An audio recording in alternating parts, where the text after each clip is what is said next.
कौसल्या सुप्रजा रामपूर्वा सन्ध्या प्रवर्तते।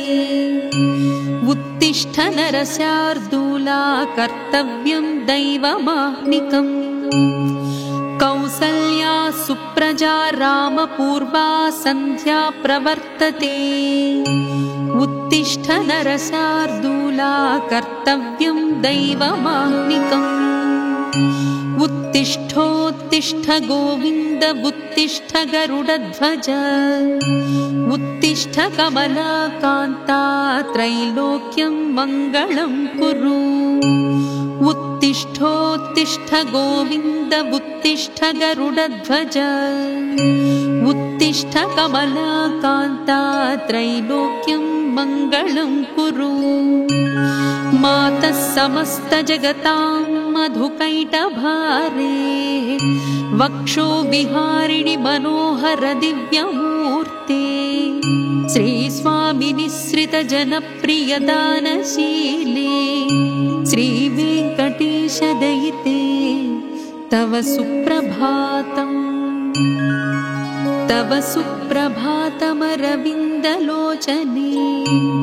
भवतु प्रसन्नमुखचन्द्रमण्डले। विधिशङ्करीन्द्रवनिताभिरर्चिते। वृषशैलनाथदयिते दयानिधे। अत्र्यादिसप्तऋषयः समुपास्य सन्ध्या। आकाशसिन्धुकमलानि मनोहराणि। आदाय पादयुगमर्चयितुं प्रपन्नाः। शेषाद्रिशेखर विभो तव सुप्रभातम्। पञ्चाननाब्ज भव षण्मुखवासवाद्याः। त्रैविक्रमादिचरितं विबुधाः स्तुवन्ति। भाषापतिः पठति वासरशुद्धिमारात्। शेषाद्रिशेखर विभो तव सुप्रभातम्। ईषत्प्रफुल्लसरसीरुहनारिकेलपूगद्रुमादिसुमनोहरपालिकानाम्। आवाति मन्दमनिलः सह दिव्यगन्धैः। शेषाद्रिशेखर विभो तव सुप्रभातम्। उन्मील्य नेत्रयुगमुत्तमपञ्चरस्थाः। पात्रावशिष्टकदलीफलपायसानि। भुक्त्वा सलीलमधकेलिसुकाः पठन्ति। शेषाद्रिशेखर विभो तव सुप्रभातम्। तन्त्री प्रकर्षमधुरस्वनया विपञ्च्या। गायत्यनन्तचरितं तव नारदोऽपि।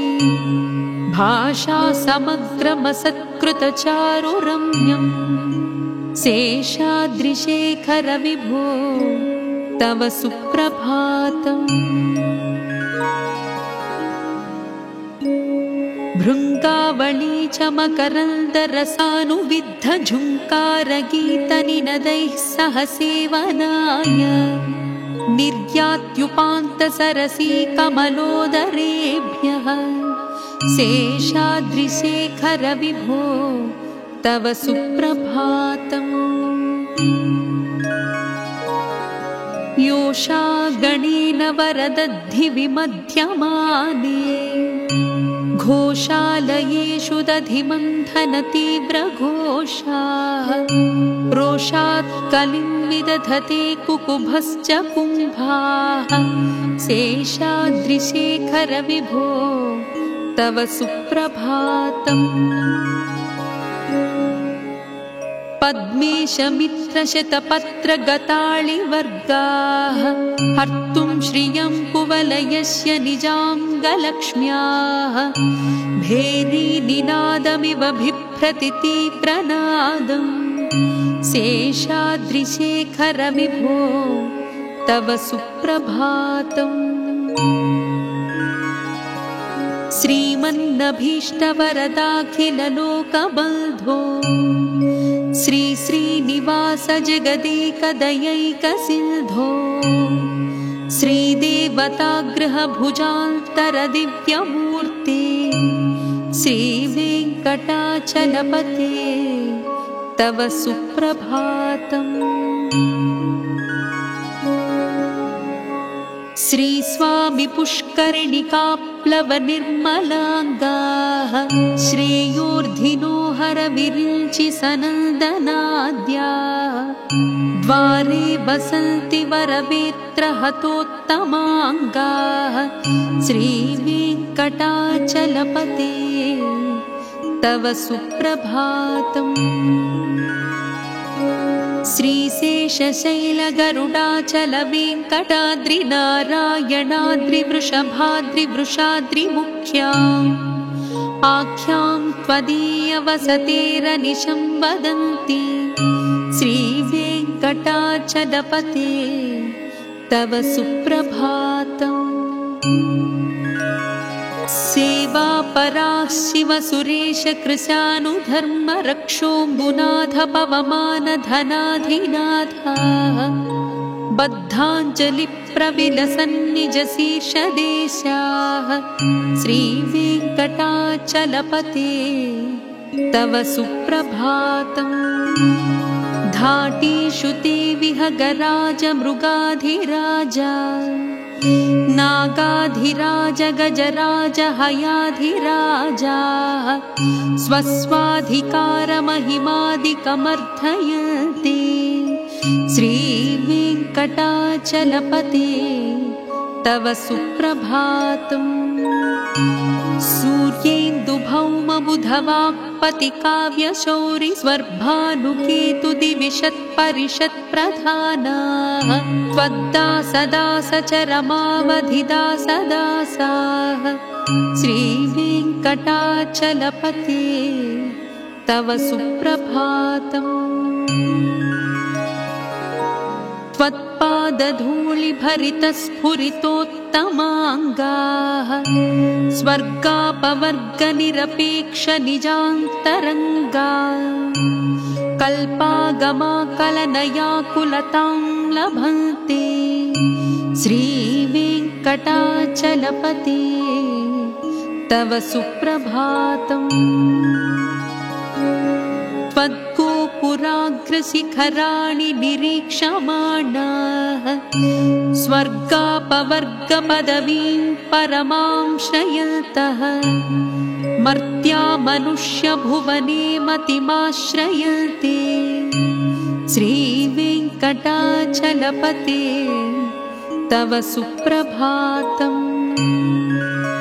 श्रीभूमिनायकदयादिगुणामृताब्धे देवादिदेव जगदेकशरण्यमूर्ते श्रीमन्ननन्तगरुडादिभिरर्चिताङ्घ्रे श्रीवेङ्कटाचलपते तव सुप्रभातम्। श्रीपद्मनाभपुरुषोत्तमवासुदेव वैकुण्ठमाधव जनार्दन चक्रपाणि श्रीवत्सचिह्न शरणागत पारिजात श्रीवेङ्कटाचलपते तव सुप्रभातम्। कन्दर्पदर्पहर सुन्दर दिव्यमूर्ते कान्ताकुचाम्बुरुह कुट्मललोल दृष्टे कल्याण निर्मल गुणाकर दिव्यकीर्ते श्रीवेङ्कटाचलपते तव सुप्रभातम्।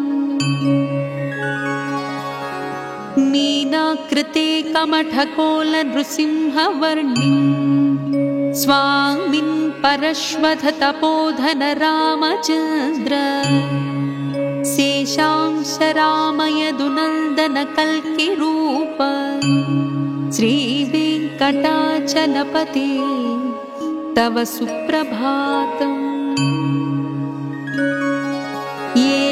लवङ्गघनसारसुगन्धितीर्थम् दिव्यं वियत्सरति हेमघटेषु पूर्णम् धृत्वाद्यवैदिकशिखामणयः प्रहृष्टाः तिष्ठन्ति वेङ्कटपते तव सुप्रभातम्।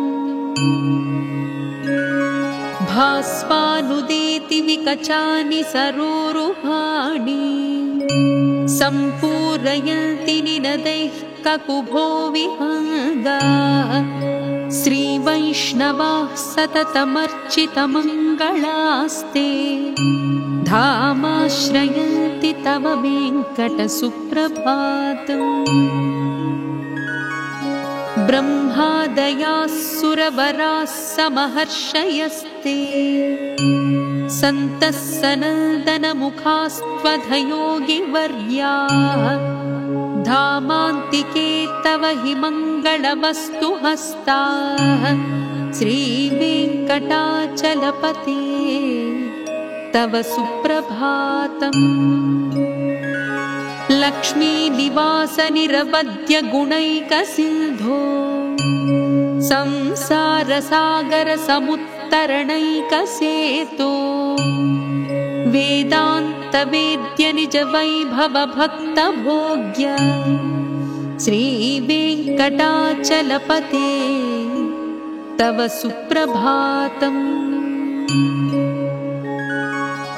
इत्थं वृषाचलपतेरिह सुप्रभातम्। ये मानवाः प्रतिदिनं पठितुं प्रवृत्ताः तेषां प्रभातसमये स्मृतिरङ्गभाजा प्रज्ञां परार्थसुलभा परमां प्रसूते।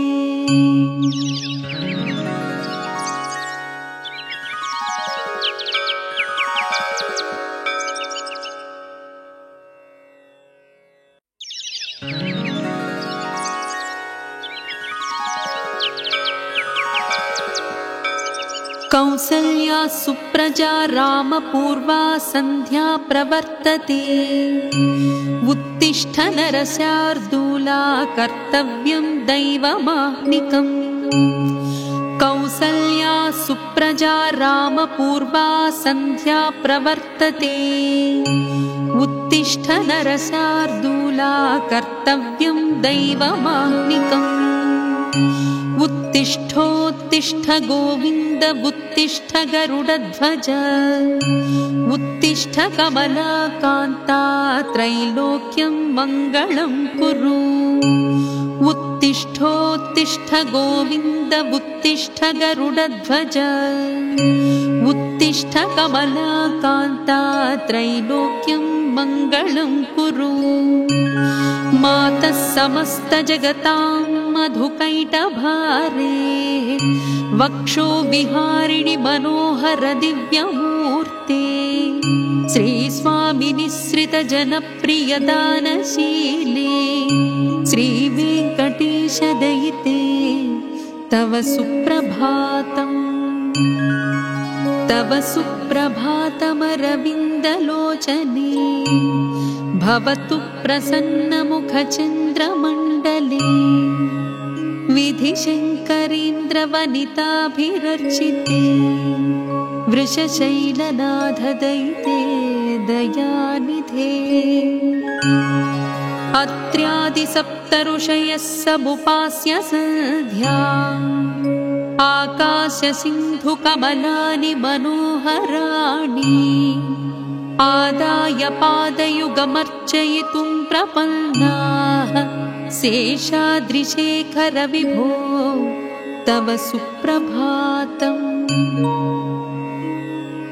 पञ्चाननाब्जभवषण्मुखवासवाद्याः त्रैविक्रमादिचरितं विबुधाः स्तुवन्ति भाषापतिः पठति वासरशुद्धिमारात् शेषाद्रिशेखर विभो तव सुप्रभातम्। ईषत्प्रफुल्लसरसीरुहनारिकेलपूगद्रुमादिसुमनोहरपालिकानाम् आवाति मन्दमनिलः सह दिव्यगन्धैः शेषाद्रिशेखर विभो तव सुप्रभातम्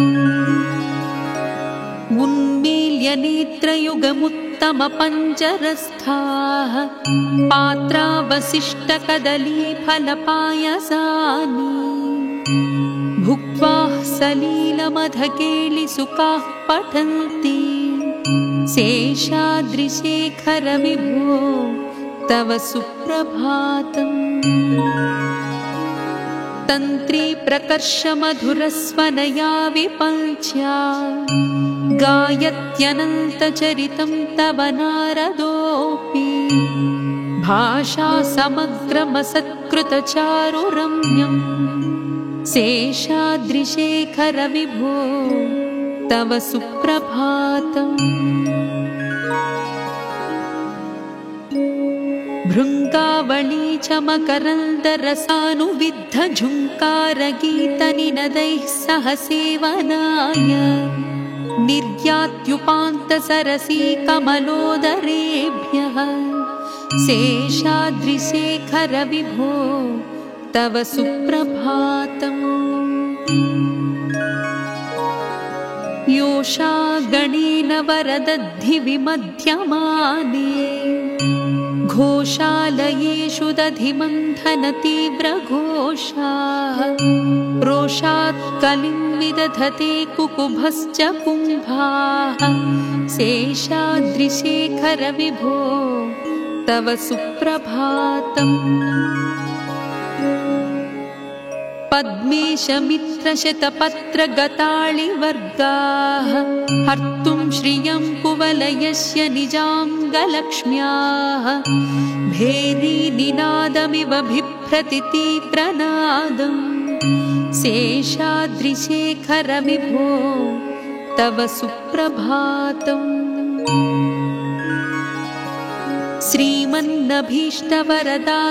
श्रीमन्नभीष्टवरदाखिललोकबन्धो श्री श्रीनिवास जगदेकदयैकसिन्धो श्रीदेवतागृहभुजान्तरदिव्यमूर्ते श्रीवेङ्कटाचलपते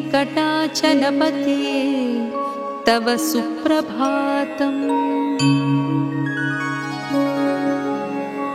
श्रीस्वामि पुष्करिणिकाप्लवनिर्मलाङ्गाः श्रेयोर्धिनो हरविरिञ्चि सनन्दनाद्याः द्वारे वसन्ति वरवेत्रहतोत्तमाङ्गाः श्रीवेङ्कटाचलपते तव सुप्रभातम्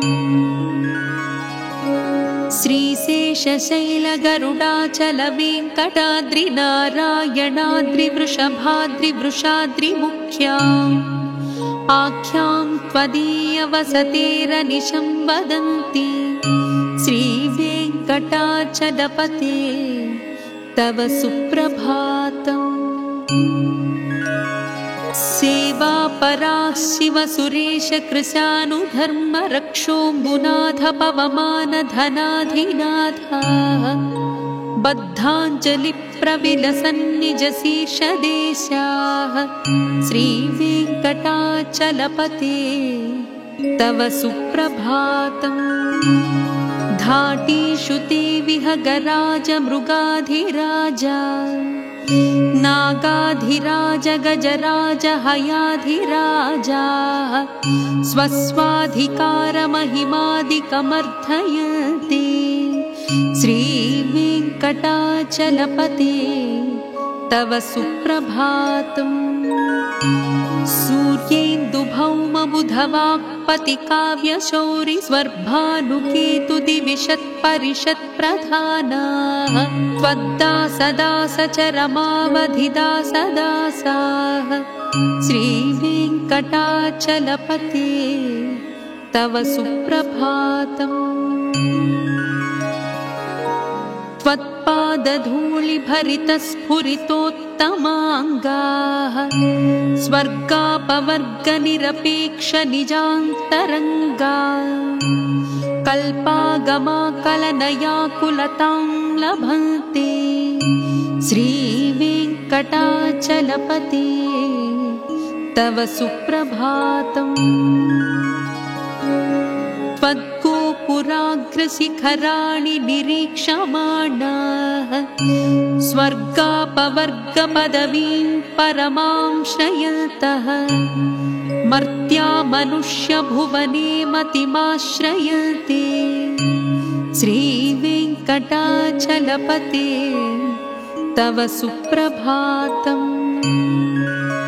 श्रीभूमिनायकदयादिगुणामृताब्धे देवादिदेव जगदेकशरण्यमूर्ते श्रीमन्ननन्तगरुडादिभिरर्चिताङ्घ्रे श्रीवेङ्कटाचलपते तव सुप्रभातम्।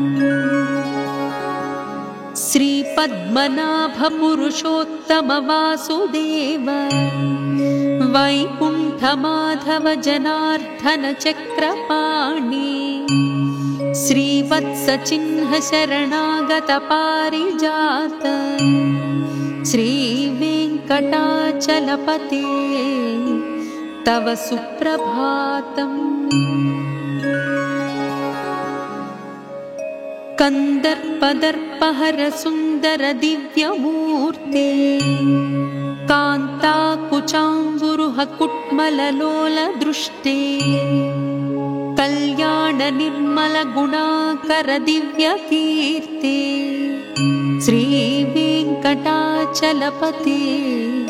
तव सुप्रभातम्।